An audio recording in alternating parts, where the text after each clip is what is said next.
할렐루야. 우리 오늘 금요예배 오신 모든 성도님들을 주님의 이름으로 환영합니다. 오늘 우리 이 제목만큼 정말 아름다운 이름은 없는 것 같습니다. 전능자의 그늘, 그 하나님 아래 사는 사람들이라고 하는 이제 제목인데요. 우리가 이것은 어떤 책 제목이기도 합니다. 1956년, 그러니까 미국이라고 하는 나라가 지금도 강대국이지만 가장 강력했던 힘을 가졌을 때는 이제 한국 전쟁이 끝나고 베트남 전쟁 하기 그 전쯤이었다고 합니다. 그 중간쯤에 정말 초강대국, 누구도 면볼 수 없는 초강대국이었는데요. 그때 1956년도에 기독교의 명문, 지금도 저기 이제 시카고에 가면 위튼 칼리지라고 있습니다. 그래서 위튼 칼리지에서 그것을 아주 우수한 성적으로 졸업한, 전직도 레슬링 선수기도 한 이 한 청년이 이제 하나님 앞에 부름을 받고 4명의 친구들과 함께 선교를 결심합니다. 그래서 당시 이제 결혼한 지 이제 갓 3년이 된 이제 젊은 아내와 이제 10개월짜리 딸 하나를 데리고 이제 에콰도르라고 하는 이제 남미의 한 나라에 이제 와우알이라고 하는 백인을 굉장히 싫어하는 그 족속에 선교를 들어갔습니다. 우리가 아마 한 번쯤 영화를 보신 분들도 있을 테지만 이제 상륙하고 이제 그 비행정을 가지고 이제 수륙 양용이죠. 이렇게 비행기가 상륙하고 나서 그 부족들의 청년들이 이제 와서 창으로 그들을 찔러서 결국에는 그 같이 갔던 그 선교사님들이 다 이제 29살 동갑내기 선교사들이 다 죽게 됩니다. 나중에 안 사실이지만 그 선교사들이 다 총을 가지고 있었습니다. 총을 가지고 있었으면 총하고 창하고 싸움 누가 이기겠어요? 아무리 뭐 숫자가 많아도 총 한 4명이서 들고 그냥 막 쏴버리면은 이게 아마 상대가 되지 않았을 텐데 총을 사용하지 않았습니다. 좀 어떻게 보면 영화의 감동을 좀 극대화하기 위해서 영화에 보면은 그 이제 어린 자녀가 묻는 장면이 나옵니다. 아빠 총을 가져가실 거죠? 뭐 이런 장면이 나와요. 그래서 나는 총을 쏘지 않겠다라고 하는 그 장면 또한 나옵니다. 그래서 1956년도 라이프지에는 이제 유명한 타이틀로 What a Waste, 왜 당신의 삶을 낭비하는가, 허비하는가라는 제목으로 아티클이 실리기도 했습니다. 우리가 한 번쯤은 들어봤을 짐 엘리엇이라고 하는 우리 유명한 선교사님의 이야기입니다. 그 이야기를 이제 몇 년 뒤에 아내였던 엘리자베스 엘리엇이 29살의 남편을 잃고 자서전을 쓰게 됩니다. 남편의 이야기, 어떻게 내 남편이 29살의 젊은 나이에 하나님 앞에 갔지만 어떻게 그가 하나님을 만났고 어떻게 그가 하나님 앞에 헌신했으며 왜 그가 하나님 앞에 나와서 결국에는 어떻게 하나님 앞에까지 선교사로 가게 됐는가라고 하는 그 이야기를 쓰고 그 책 제목을 정할 때에 바로 이 시편 91편에 이 제목을 정하게 됩니다. 그것은 바로 전능자의 그늘, 전능자의 그늘, The Shadow of the Almighty. 그래서 전능자의 그늘이라고 하는 제목을 쓰게 됩니다. 많은 사람들이 이 책을 읽고 특히 뭐 선교를 지망하는 모든 사람들, 뭐 저부터 시작해서 모든 사람이 이 책을 읽고 감동을 받지만 전능자의 그늘, 그 전능자의 그늘 아래 있는데 그는 왜 죽었는가라고 하는 궁극적인 질문을 남기게 됩니다. 책 제목이 전능자의 그늘이라면, 아니 하나님의 그늘 아래 있는 사람은 왜 죽어야 되냐 이거예요. 하나님의 그늘 아래 있는 사람은 왜 실패하냐 이거예요. 하나님의 그늘 아래 있는데 왜 우리가 절망하고 낙심할 수밖에 없는가. 하나님은 그를 보호한다고, 내가 너를 그 그늘 아래 있게 한다고 말씀하셨는데 왜 전능자의 그늘 아래서 죽어야 되느냐 이거. 그것도 창을 맞아가지고 비참하게 29살 당시 초강대국, 1956년이면 우리 대한민국 아직도 부뚜막에다가 불 뗄 때인데 그 미국의 모든 가정들이 다 냉장고랑 이런 것들 다 갖다 놓고 하는 그 시절에 그 남의 나라 가가지고 왜 29살짜리 아주 전도가 유망한 청년이 죽었는데 그는 전능자의 그늘 아래서 죽었느냐라고 말할 수 있고 물을 수 있고 궁금해할 수 있다라는 사실입니다. 오늘 저는 성경의 제목으로 나와 있는 저 전능자의 그늘 아래 살고 있는 저와 여러분들이죠. 우리는 어떠한 삶을 살 수 있는가? 아버지 하나님 앞에서 저와 여러분에게 주신 하나님의 은혜가 있기를 주님의 이름으로 간절히 축원합니다. 먼저 이 전능자의 그늘, 우리 1절 말씀 한번 읽어보겠습니다. 먼저 1절 한번 읽어볼게요. 시작. 지존자의 은밀한 곳에 거주하며 전능자의 그늘 아래에 사는 자요. 아예 그냥 하나님의 마음으로 이렇게 쓰고 있습니다. 근데 하나님이 계신 곳이죠. 전능자의 은밀한 곳, 마치 지성소를 어떻게 보면 약간 이제 메타포로 흉내내는 것 같기도 한데요, 지존자의 은밀한 곳, 지성소 안에 우리 하나님이 계신 그곳에 거주하고 있다는 것입니다. 또한 전능자의 그늘 아래, 우리가 잘 아는 것처럼 하나님의 그 날개 아래에서 마치 그룹 날개가 있는 그 아래에 있는 것처럼 그들이 그 하나님 아래에 있었다는 사실입니다. 즉 하나님과 아주 가까이 있는 인생, 하나님을 그냥 그 앞에서 바로 볼 수 있는 인생이라고 하는 겁니다. 아까도 똑같은 이야기. 자, 그렇다면 저 전능자의 그늘 아래에 있는데 왜 죽어야 되냐 이겁니다. 아니, 전능자의 그늘 안에 있는데 왜 실망하고 낙심하고 그는 창을 맞아였어야 되냐. 전능자의 그늘 아래에 있었다면 금이 환영하고 성공하고 선교로서 막 날리고 막 이래가지고 막 유명해지고 뭐 유튜브 같은 데 나와가지고 막 몇십만 명씩 보면서 책 한 권을 썼다 하면은 몇백만 부가 팔려야 돼도 이게 모자를 파네. 왜 이 29살짜리 청년은 전능자의 그늘 아래서 죽을 수밖에 없었는가? 여러분, 이것이 오늘 말씀을 보는 저와 여러분에게도 궁금함을 가져다 주고요, 또 전능자의 그늘에 사는 저와 여러분들을 주저하게 만들기도 합니다. 아니, 전능자의 그늘 안에 살면 무조건 성공해야 되는데 저렇게 되면 누가 전능자의 그늘 안으로 들어가겠어요? 여러분, 오늘 그거에 대해서 한번 우리 밀도 있게, 우리 금요일에 나오시는 분들은 또 특별한 분들이시기 때문에 우리 한번 살펴봤으면 좋겠습니다. 먼저 지존자, 전능자, 우리 하나님의 그늘 아래 사는 사람들은 어떤 사람인지 한번 봤으면 좋겠습니다. 이 참 재밌는 게 시편 91편은 한 부분은 이 시편의 기자가 하나님 앞에 고백하는 장면이고요, 또 뒷부분은 하나님께서 그 사람을 보면서 말하는 장면이 나옵니다. 공평하게 한 번씩 말하는데요, 오늘 그걸 한번 살펴봤으면 좋겠습니다. 먼저 지존자의 그늘 아래 사는 사람은 하나님을 철저하게 신뢰하는 사람입니다. 이게 어떻게 되든 간에 결과하고 상관없이 하나님은 반드시 좋으신 분이라는 것을 철저하게 신뢰하는 분입니다. 시편 91편을 읽다 보면은 세상이 정말 무섭게 나옵니다. 뭐냐면은 우리 보면은 이제 3절 말씀에 보면 사냥꾼이 펼쳐놓은 올무라고 표현하고 있습니다. 그래서 우리가 아는 그 노래처럼 사냥꾼의 올무에서 새같이 우리를 구원했다라고 하는 말이 바로 저기서 나옵니다.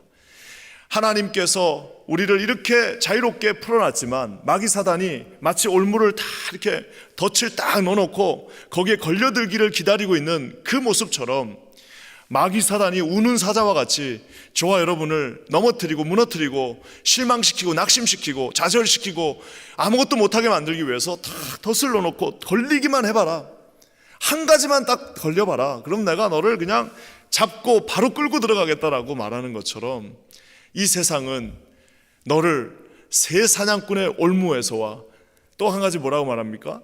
심한 전염병에서도, 그러니까 이 말은 이제 우리가 누구한테 말 안 들어도 잘 알 겁니다. 누구도 피해갈 수 없는 그 전염병이 있는 창고라는 그곳이 바로 이 세상이라고 말하고 있습니다. 누가 살고 누가 죽고가 아니라 피해갈 수 없는 그 전염병이 있는 곳이 바로 이 세상이다라고 말하고 있습니다. 그러면서 또 성경은 치열한 전쟁터라고 말합니다. 도망칠 수도 없고 삶과 죽음이 그곳에 공존하며 나 혼자 잘한다고 해서 나 혼자 사는 것이 아니에요. 여러분, 나라가 망하는데 나 혼자 잘한다고 해서, 나 혼자 건강하다고 해서, 나 혼자 쌓아놓은 재물이 있다고 해서 나라 전체가 다 같이 망하고 있는데 거기서 살 수가 없습니다. 여러분, 교회 공동체도 마찬가지입니다. 아무리 내가 혼자 신앙 지키고 이런다고 해도 교회가 지금 통째로 교회 하나가 무너지고 있는데, 통째로 그 교회가 지금 분란에 쌓여서 그 교회가 지금 갈 바를 알지 못하면서 흘러가고 있으면 아무리 혼자 믿음을 지키고 아무리 혼자 막 나와가지고 한다고 해도 그 믿음이 지켜지지 않고 축복의 통로가 되기가 쉽지가 않습니다. 치열한 전쟁터에서 사느냐 죽느냐의 문제가 지금 이곳에 있습니다. 이런 위태위태한 곳이 세상이라고 시편 91편의 기자는 말하고 있습니다. 이렇게 무섭고 이렇게 정말 잠시도 마음을 편안하게 놓을 수도 없는데도 오늘 시편의 기자는 유유하게 뭐라고 말해요? 하나님이 난 하나님 신뢰한다라고 말합니다. 3가지 3종 세트로 내가 하나님 신뢰한다고 말하는데요, 먼저 3절 말씀 우리 다시 한번 읽어볼게요. 시작. 이는 그가 너를 새 사냥꾼의 올무에서와 심한 전염병에서 건지실 것임이로다. 여러분, 보통 믿음이 아니면 이렇게 고백할 수 없습니다. 이 사람은 반드시 아마 경험이 있는 사람일 겁니다. 하나님이 나를, 여러분, 건진다는 말은, 건지려면 그 앞에 뭐가 있어야 돼요? 빠져야 건질 거 아닙니까? 그러니까 건진다는 말은 이미 한번 빠져본 경험이 있고 빠졌거나 지금 빠져 있는 상태입니다. 하지만 그는 미래형으로 뭐라고 말합니까? 비록 내가 빠져 있다 할지라도, 웅덩이에 빠져 있다 할지라도, 비록 내가 그 함정에 빠졌다 할지라도, 조금 어려움 가운데 빠졌다 할지라도 반드시 하나님은 나를 건지신다라고 하는 100%의 확신이 그에게 있었다는 사실입니다. 사랑하는 성도 여러분, 코로나가 왔지만, 무슨 여러 가지 어려움이 왔지만 우리 인생을 정말 좌절시키는, 막 정말 아찔아찔하는 순간들이 있지 않습니까? 다 끝난 것 같고 그냥 내 삶이 여기서 그냥 차라리 접혔으면 좋겠다라고 낙심하는 그 순간에도, 사랑하는 성도 여러분, 저 3절의 말씀을 기억하시기 바랍니다. 사냥꾼의 그 올무에서 심한 전염병이 창궐하여서 우리 모두를 잡는 그 순간에도 하나님은 반드시 저와 여러분을 건져 주신다는 사실, 오직 자녀들만 믿을 수 있는 이 사실을 반드시 기억하시는 저와 여러분 되시기를 주님의 이름으로 간절히 축원합니다. 우리 자녀들이 수영장 가서 키 요만한 요거밖에 안 되는 애들이 물에 그냥 푹, 자기보다 2배가 되는데 그냥 막 뛰어 들어갑니다. 그 뛰어 들어갈 수 있는 그 용기는 어디서 나오는 거예요? 자기가 용기가 있어서 뛰어들을 수 없습니다. 자기가 뛰었더니 아버지가, 엄마가 자기를 안아줄 거라고 하는 그 확신이 있기 때문입니다.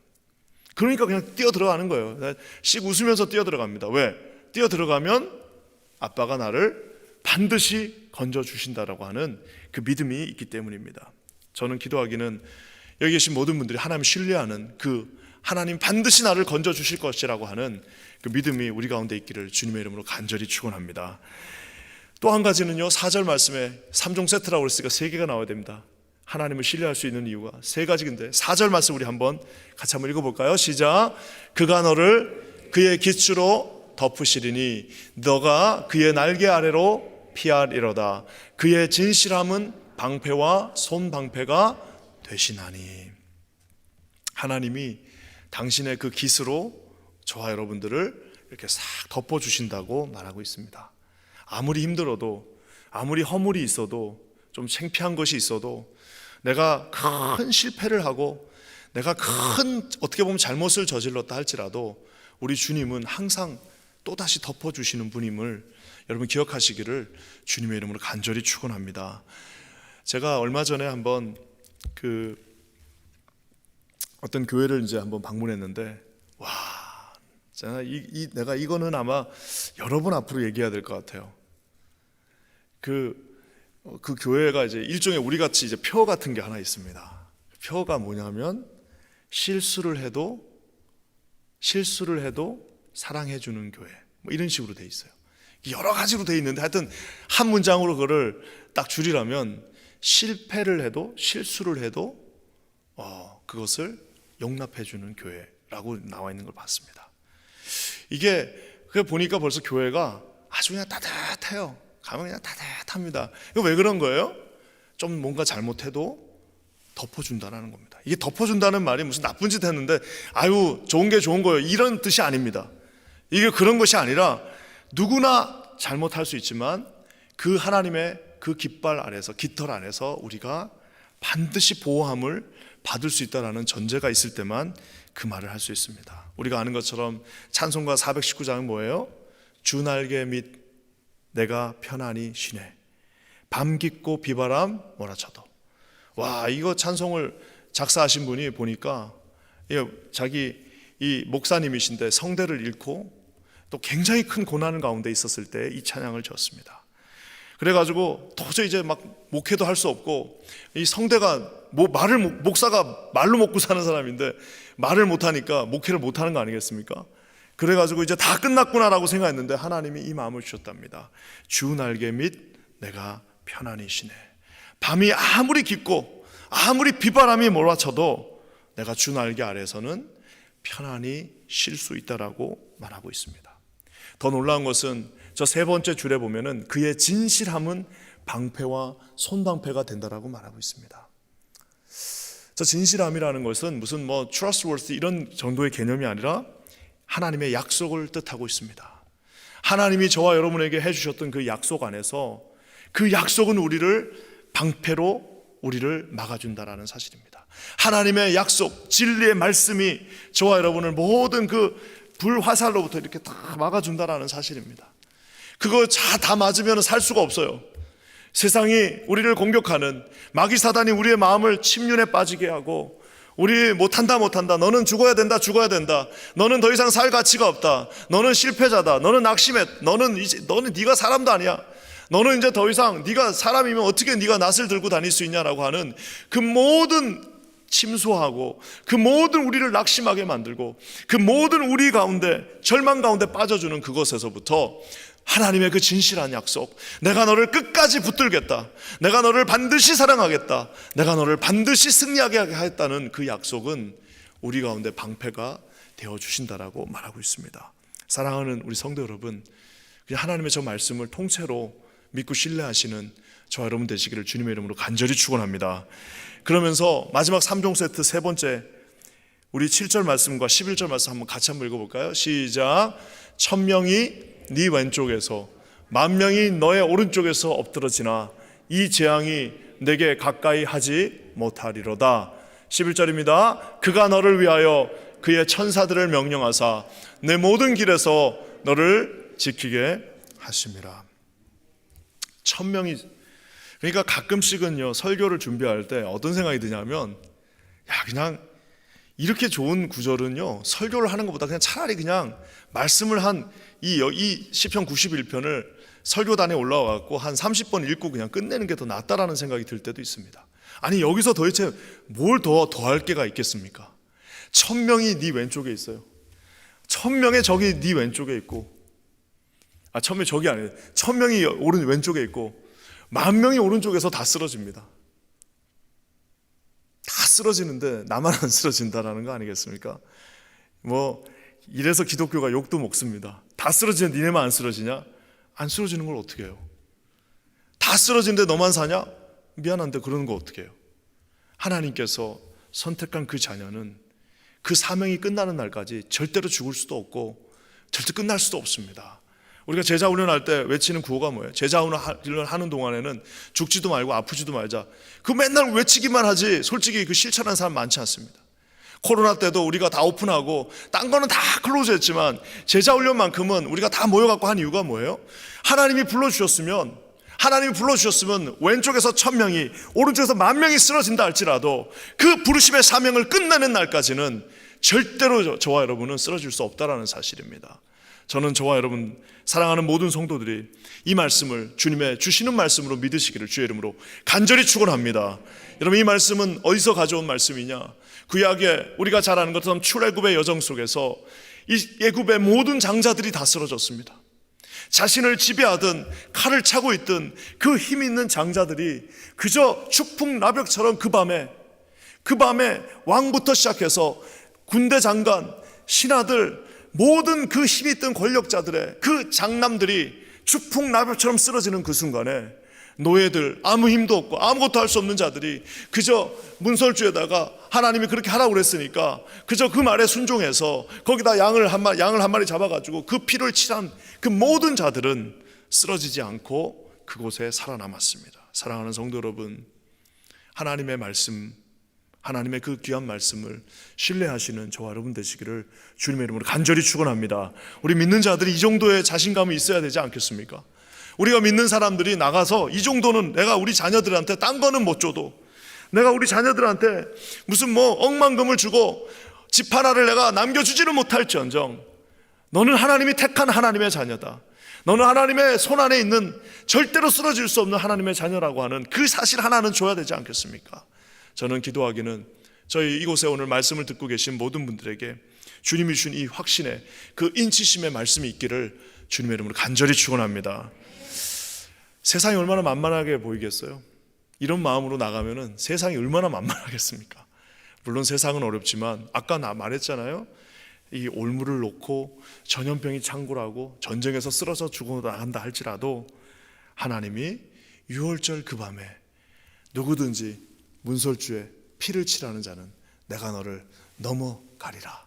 내가 너를 넘어가리라. 네가 잘나서 그런 게 아니라 내가 너를 넘어간다라고 말씀해 주고 계십니다.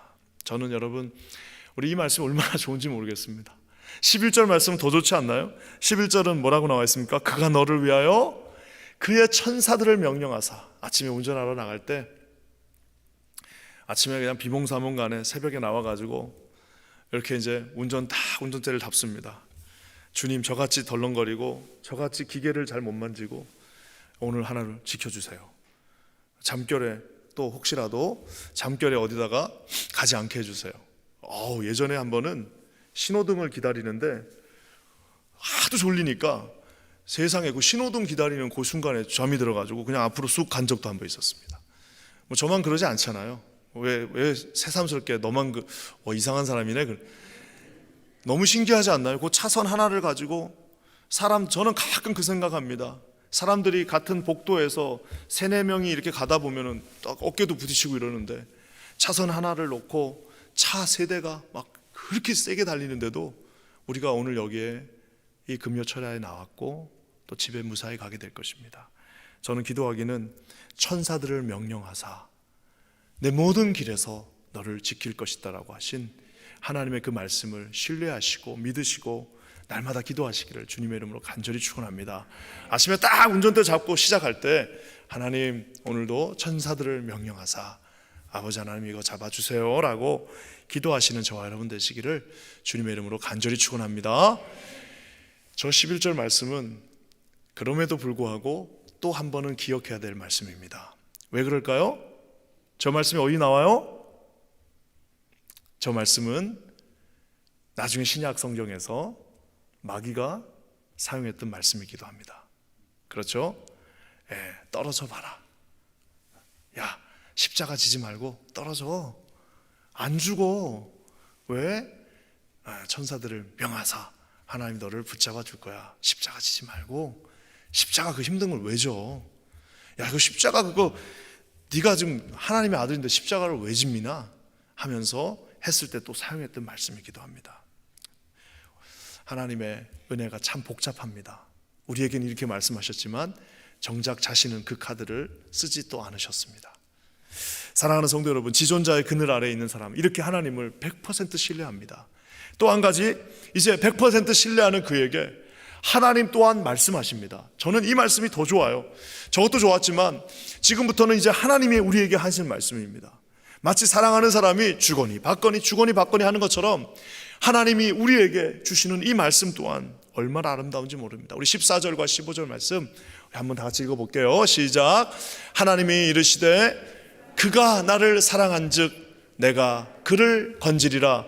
그가 내 이름을 안즉 내가 그를 높이리라. 15절입니다. 그가 내게 간구하리니 내가 그에게 응답하리라. 그들이 환난 당할 때에 내가 그와 함께하여 그를 건지고 영화롭게 하리라. 아멘. 하나님이 직접 말씀하십니다. 참 재밌죠?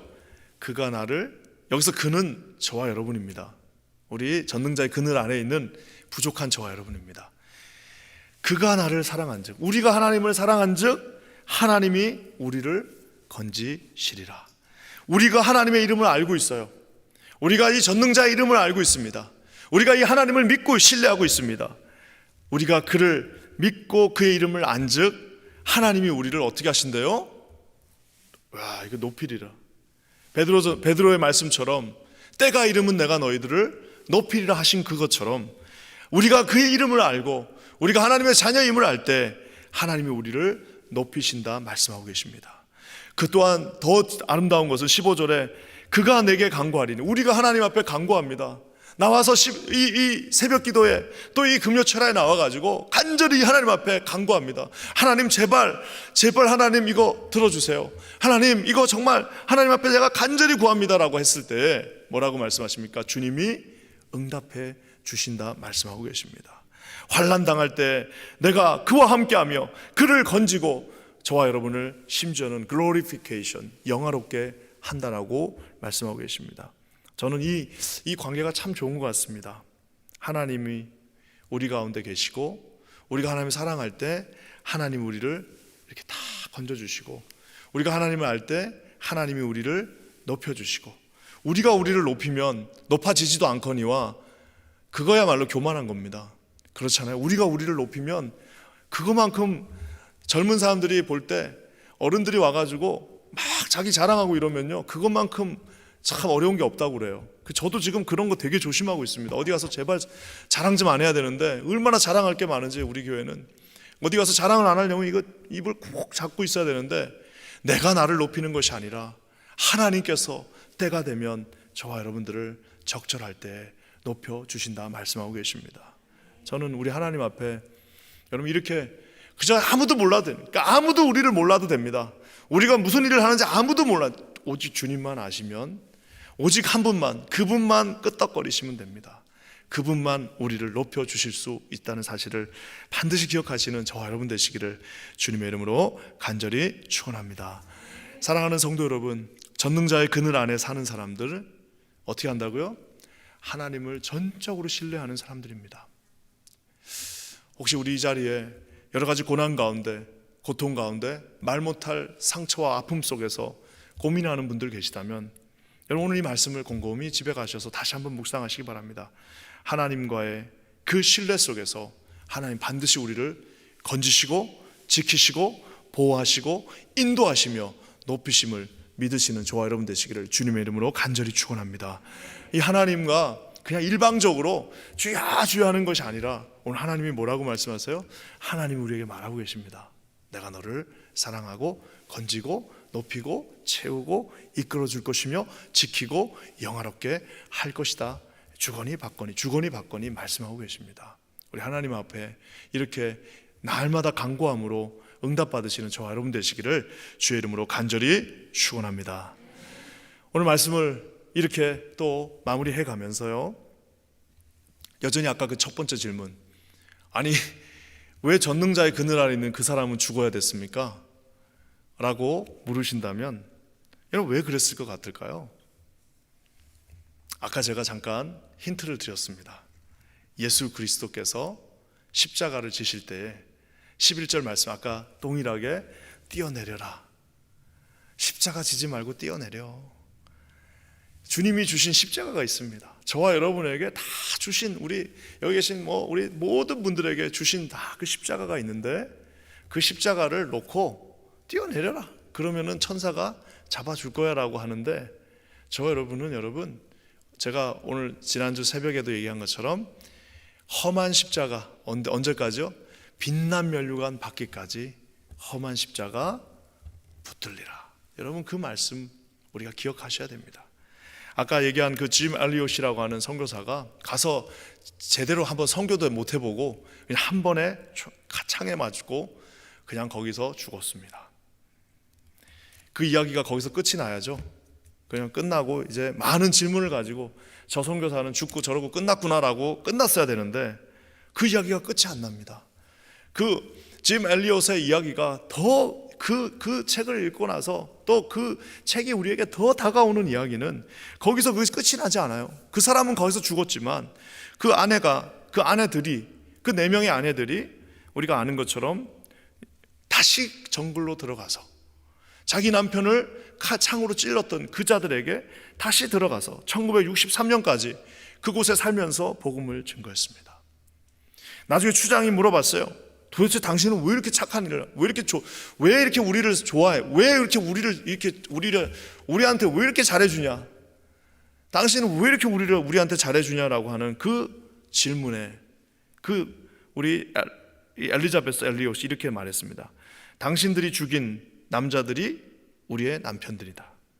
남편이 전하고 싶었던 하나님의 사랑을 당신에게도 전하고 싶었습니다. 여러분 아무리 무슨 사람이 그냥 냉혈 인간도 여러분 그런 말을 듣고 얼마나 놀랬겠어요. 일단은 얼마나 놀랬겠습니까? 결국 살인을 주도했던 5명 중에 모두가 그리스도인이 되고, 그 중에 키모라고 하는 그 살인을 주도했던, 창을 들었던 그 사람이 그 아우라의 족속의 첫 번째 목사가 되었습니다. 그래서 그 자서전에 유명한 말이 있습니다. 영원한 것을 위하여 영원하지 않는 것을 버리는 것은 어리석지 않다. 영원한 것이 뭐예요? 빛난 면류관 받기까지 험한 십자가 붙들리라. 야, 이거보다 더 멋진 표현이 어디 있습니까? 빛난 면류관을 받는 그날까지 하나님이 저와 여러분에게 주신 그 험한 십자가가 우리 하나님 앞에서 그 십자가를 우리가 완수하는 그날까지는 여러분 이럴 수도 있고 저럴 수도 있습니다. 하지만 주님은 승리하게 될 것입니다. 그리고 여러분, 우리 하나님께서 마지막에 뭐라고 말씀하십니까? 너희들을 영화롭게 하리라.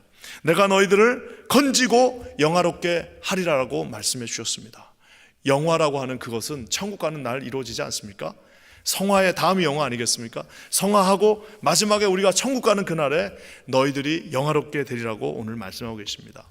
오늘 이 말씀, 여러분 시편 91편을 암기 잘하시는 분들은 통째로 좀 암기하시면 얼마나 좋은지 모르겠습니다. 통째로 암기하셔갖고 저한테 오시는 분은 제가 상품 하나 드릴게요. 큰 걸로. 비싸지는 않지만 큰 거 제가 드리도록 하겠습니다. 91편 한번 암송해 보시는 분이 있으면은 요 앞에서 한번 시키고 싶어요. 주일날에도. 얼마나 좋은지 모르겠습니다. 이렇게 하나님 주신 말씀, 우리는 하나님을 신뢰할 수 있고 하나님과 주거니 받거니 소통하며 그분의 컨펌을 받을 수 있습니다. 누구가요? 전능자의 그늘 아래 사는, 십자가를 지고 날마다 순종하며 빛난 면류관 받는 그날까지 우리 삶을 주 앞에 헌신하기로 다짐하는 저와 여러분들이 그 안에 계심을 믿습니다. 이 은혜가 우리 가운데 함께 하기를 간절히 축원합니다. 함께 기도하겠습니다. 하나님 고맙습니다. 오늘도 우리에게 귀한 말씀 주시고 아버지, 부족한 종의 입술로 이 시편 91편의 귀한 말씀을 어떻게 증거해야 될지 모르겠습니다. 그저 통째로 하나님 주신 말씀으로 믿고 신뢰하며 아버지 아멘으로 화답할 수 있는 우리 모두가 되게 하여 주시옵소서. 하나님을 신뢰합니다. 100% 신뢰합니다. 아버지 하나님과 날마다 주님이 주신 그 컨펌의 말씀을 듣길 원합니다. 우리를 사랑하시고 건지시고 지키시고 결국에는 영화롭게 하실 주님 앞에 나아가는 우리 사랑하는 모든 성도님들 되게 하여 주시옵소서. 놀라운 일을 이루실 주님을 찬양합니다. 주님 함께 하소서. 예수님의 이름으로 간절히 기도합니다. 아멘.